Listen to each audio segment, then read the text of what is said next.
Well, Glenn, finishes 1-0 on the night. I'll ask you the same first question I did to the manager. Is that a bit harsh on us?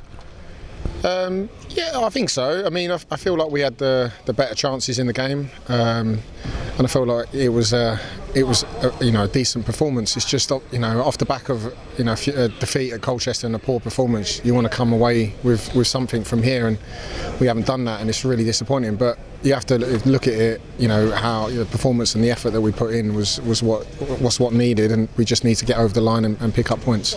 There wasn't really much in the game. Was there a few chances for either side? And talk to me about their goal that they did score. Of course, you've probably seen the replay since, but at the time, did you think what has been said afterwards?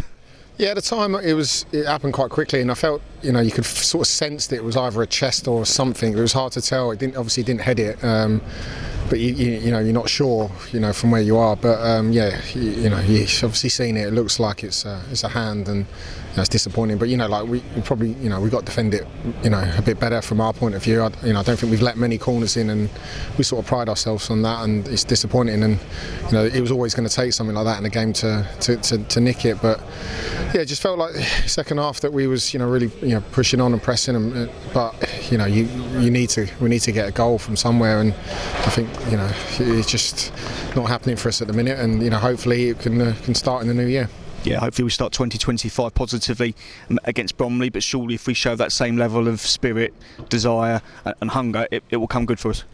Yeah, exactly. If we play like that, and that's how a Gillingham team should play, then luck. There isn't. Luck always falls on the right side. You make your own luck, and yeah, we can be sort of pleased with that, but you can't be pleased with anything when you lose. We have to try and get over the line, and we have to try to pick up points. I think we've lost too many games, and always go away from home. You want to pick up your points and then try and win your games at home. But yeah, we're bitterly disappointed. But we know that we've put a shift in.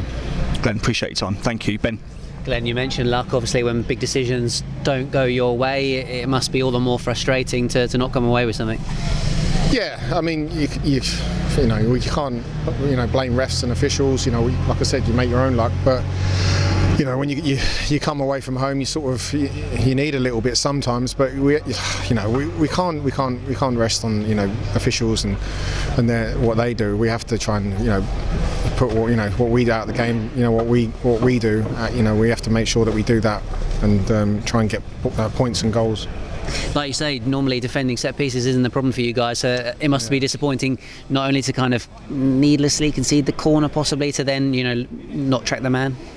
Yeah, I mean, so we can talk about anything, but it's a corner. We, like I said, we pride ourselves on that, and we defend them normally, really well. So it's one of those things. I mean, they did sort of a different setup, and you can't look into that. We've got to defend it better. But yeah, it's like I said, bitterly disappointing to come away with nothing. But that's football, and we can't feel sorry for ourselves. We have to go again, and the games are coming in thick and fast, and we just got to try and pick up some points.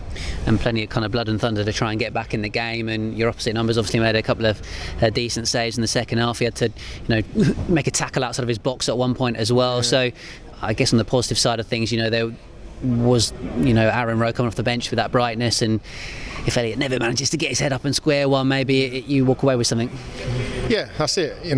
We just need to get a scrappy goal from somewhere. I mean, you said the keeper made a couple of decent saves. I think it might have been handball when it come through. It's another one, but it's just when you're looking for a bit of luck, it doesn't come. You have to just keep knocking on the door, and then things will open up. But yeah, I'm sure that come the new year we'll pick up and we'll get some points. It's a really tight league. I was disappointed to lose again. Disappointed to have so many sort of defeats against our name. But we can push on, and I'm sure we can pick up some more points.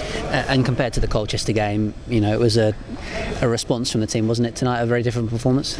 Oh yeah, completely different. I mean, that wasn't acceptable from all of us, and we knew that it was way off the pace, and he just let everyone down. But that wasn't.